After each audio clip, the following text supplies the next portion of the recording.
Knights of the Old Republic 3 is kind of the game that got away. It is the sequel that we all wished we had, but it is the sequel that we never got. Now, regardless of whether or not you like the Old Republic MMO, that's irrelevant in this regard. The fact is that game is not the sequel that was intended.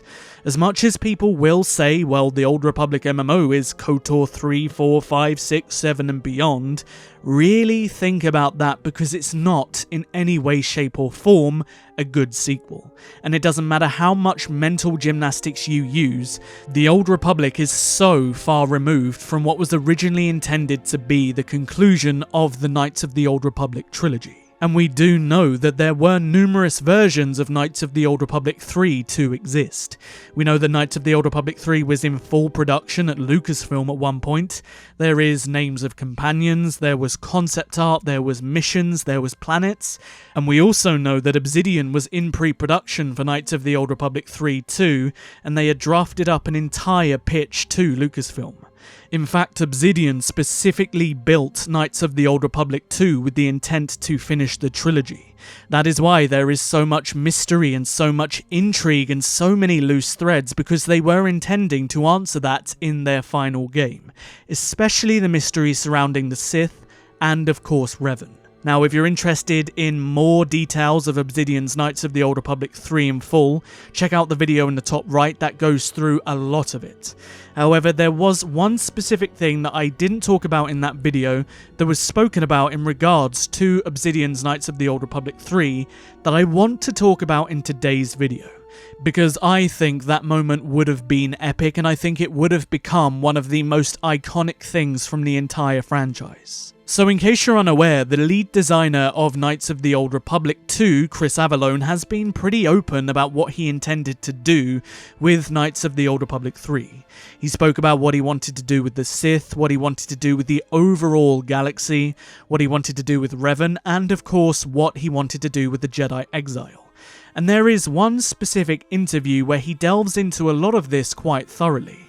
And all of this stuff is really interesting to learn about.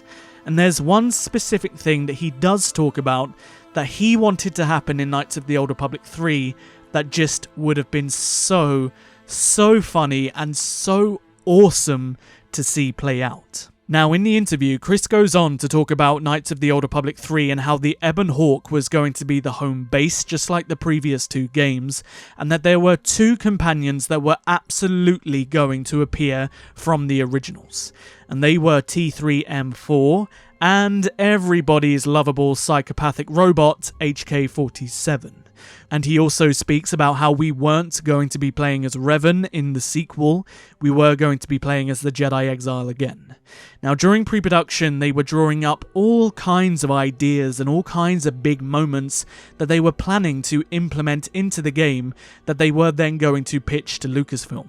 And they wanted one moment to be a huge throwback to an iconic moment in one of the Star Wars movies, and that was The Empire Strikes Back. We all remember when the group gets to Cloud City and C-3PO gets split up with the group, and he finds himself dismantled and Chewbacca is trying to put him back together. But Chewie can't do it in time, so he essentially just puts C-3PO on his back in a dismantled state. And I literally don't know a single human being who doesn't love that moment in The Empire Strikes Back. And if you don't, if you're one of them, you have some problems. And Chris Avellone goes on to talk about one of the core moments that they intended to have in Knights of the Old Republic 3 that was inspired by that specific moment from Empire Strikes Back. But instead of it being a protocol droid like C-3PO, the Jedi Exile was going to have a dismantled HK-47 strapped on their back.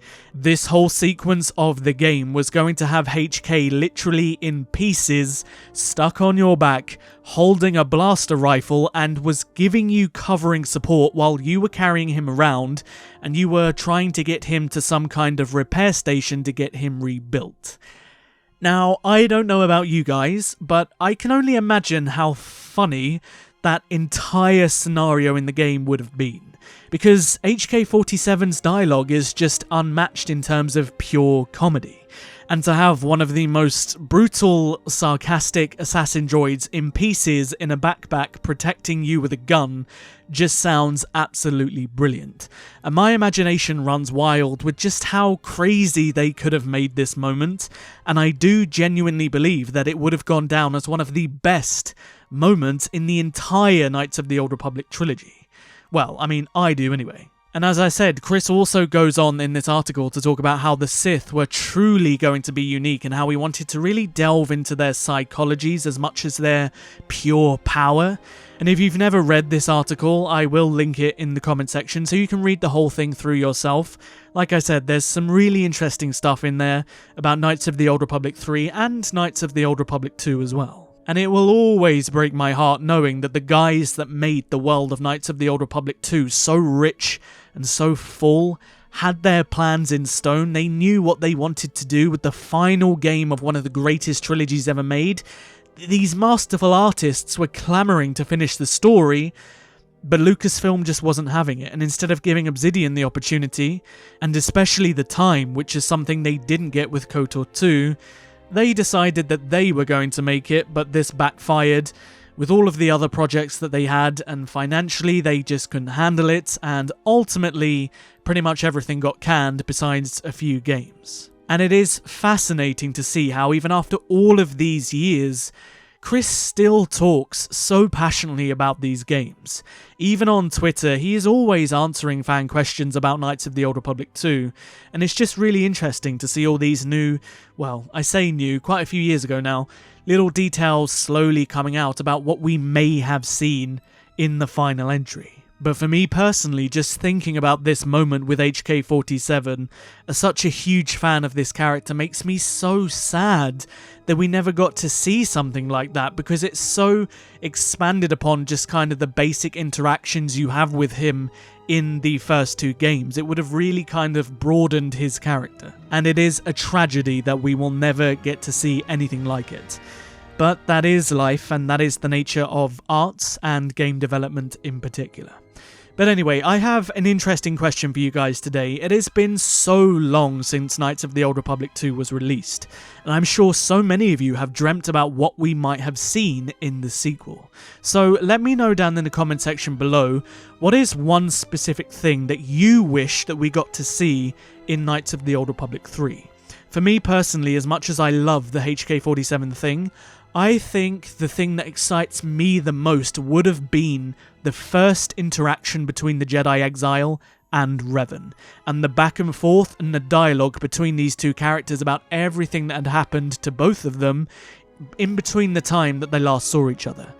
That is something that I feel we definitely got robbed of, because even in the Revan novel, this moment just kind of felt empty, and for me it didn't carry any kind of weight, or at least it didn't carry the weight that it should have done, given my connection to these stories. As always, if you enjoyed the video, don't forget to hit the like button. It helps me out more than you realise.